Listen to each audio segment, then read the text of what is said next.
Here's our buoy tent update for August 2nd.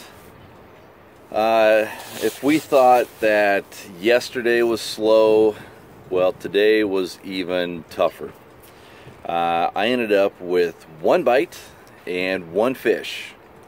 And today we fished all the way out. I started all the way out in the ocean. I went a little bit north off the lighthouse out to 70 feet, then to 80 feet, came back into 50 foot, ran down to the buoy 1, CR buoy, and then come about 12:30 after seeing only 2 nets the entire time out there in the ocean, jetted all the way back in to come fish the river during the incoming tide towards the high slack. But first with the ocean, there's a lot of bait. The whales going off everywhere, there's porpoises, marking a lot of good fish out there. They just wouldn't snap.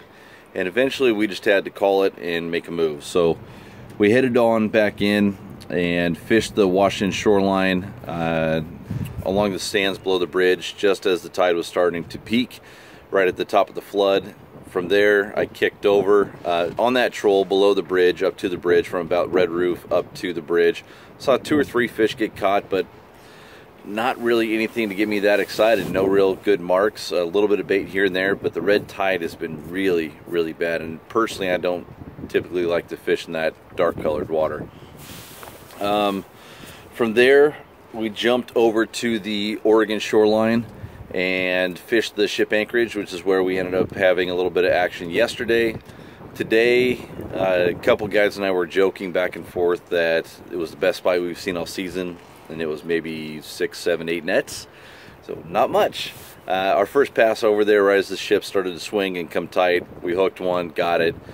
I guess the one bright spot in all this is that I've had 4 total bites this season, and I've landed all 4. 100% hook to land ratio, and yes, my barbs are pinched. But it really has just been that slow. And you know, all it takes is one tide change. One tide change and the river can be chock full of biters, and we're all talking about how great buoy 10 is. But for right now, it's definitely tough, it's definitely slow, and I want to give you guys a breakdown on all my gear and stuff that's working, but there's nothing really to talk about yet. It's just one bite here, one bite there. So at this point in time, we're just going to end it. Sorry, if you're coming down here tomorrow, it's a hard ebb, so be careful. You know, I'd probably try and find slack water, wash inside in the morning.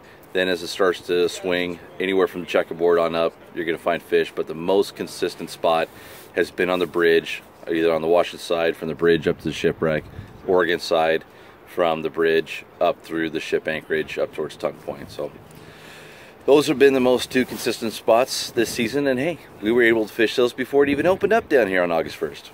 But we'll see what tomorrow brings. See you then. Later.